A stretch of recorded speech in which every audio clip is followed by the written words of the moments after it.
Hello, stamping friends. Sharon Armstrong here. I was asked recently a question, and it's just had me thinking ever since. How long did it take me to design my own cards? One of my team members asked me that question, and the more I thought about the question, I was like, how do I tell someone how I design cards or how to stamp a card?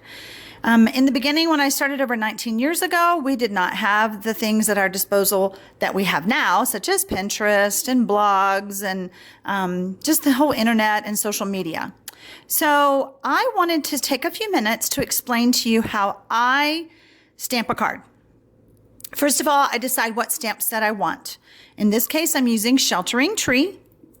Then I decide, well, I need a green for the leaves and a brown for the trunk. And then I decide how I want to do my card base. Do I want to cut my 8.5 by 11 cardstock in half this way so that it measures 11 by 4 1/4? Or do I want to cut it this way so that it measures 8.5 by 5 1/2? In this case, I went with this one. Then I've already scored it using my Simply Scored by Stampin' Up. And then I always like to take a bone folder and give it a good crease so that the card lays flat. There are some tools that you just can't live without. This is one of them. All right, so now I'm going to go ahead. A lot of times I just stamp on a piece of paper. Since I already have an idea of what I'm doing for you on this demo, I'm going to just go ahead and stamp on the card base. About like that. I also learned that the longer I hold a photopolymer stamp on my cardstock, the more the ink transfers over, and I don't have any skips or misses or places that just didn't get stamped. All right, so next I want to stamp my leaves.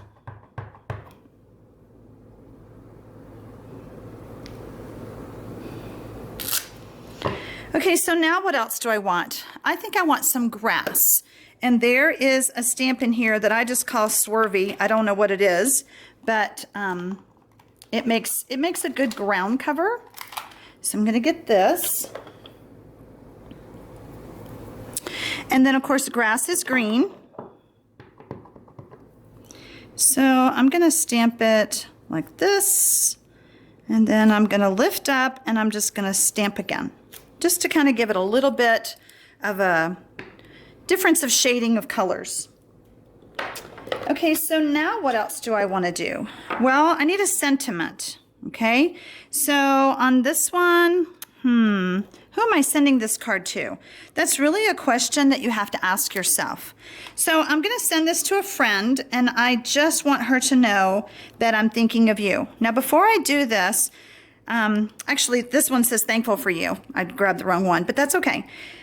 The photopolymer stamps, when they bend, okay? So they're kind of flexible. I always like to put them face down and lift it up with the block. That way I don't have any waves to my words. Okay, so now I need my Real Red ink pad. And this is exactly what I do. I walk over and I get things as I need them. I'm not one for a big cluttered work area. Clutter makes me kind of crazy. It's hard for me to focus. So I like to just get out a few supplies, and then when I'm ready to go get something else, I walk over and get it.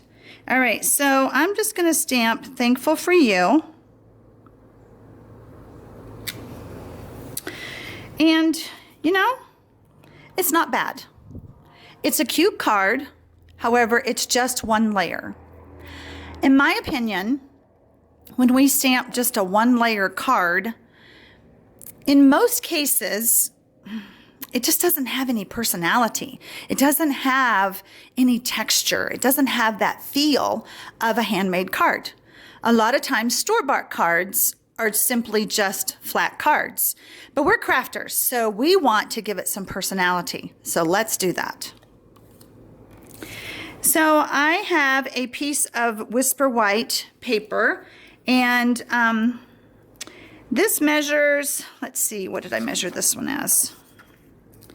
This one measures, whoops, wrong way. 4.5 by 2 inches, okay? I'm gonna go ahead and stamp the tree. Now, I know that there is a term called spotlighting, and that's what the look that I was going after. So I'm just going to stamp about right there. And then I'm going to stamp my leaves again. Spotlighting is where you highlight a portion of another stamped image. All right, so I've stamped that, and I want to mount that on a piece of chocolate chip. Sometimes when you are mounting a layer, you may want just a really thin border. In this case, I did because I'm spotlighting, and I didn't want a big area of chocolate chip around it. So this one is just 1/8 of an inch larger all the way around than my Whisper White, okay? So I'm going to grab some dimensionals. I do keep all my supplies handy, such as dimensionals, my glue, my adhesives, my snips, my bone folder, paper piercer, my tools, my essentials. Things that I reach for all the time are always out on my craft table. All right, so one thing that I have learned, that if I dig my nail into the back of dimensionals, they just come off so much easier. Just works good for me. So now I'm going to take my cute card again. So, I mean, you agree, it's cute, but it needs something. Okay, so now what I'm going to do is I'm going to just lay this on top like that. So now you can see the previous stamped image behind it, and then you can also see where I'm highlighting that. I gave it some personality. I gave it some depth, okay? So when the person gets this card in the mail, you know what they're going to do? They're going to touch it. It's just a natural thing. When I walk through a store, I touch things. I touch the fabric. I just love that. We're humans. We love that. All right, so I think that this card needs just one more thing, and that is a little heart. And I have used the heart from the Itty Bitty Punches pack. And I know that from previously doing this, I need to cut my dimensional in half because it is too big to go on the heart. So we're going to take this off. And then sometimes it's still peeking out. So if that's the case, I just trim it before I put it on. A lot easier, trust me. And then I'm just going to put that right there. So now our simple card has personality. I hope you enjoyed this short little card demonstration. And now I want to tell you a few other things. I mentioned about the border. Sometimes, I've got another card here. Sometimes you want a larger matting, like on this card, okay? The only focal point on the card is the bird. So we needed to give it more matting, more color. Otherwise, it would look kind of plain and simple just on the card. Now, again, this was just the card base run through an embossing folder, and then we added our main images and our personality on top. How do I get inspired for colors? Different ways. You can do, you can go to Pinterest and you can search for color combinations.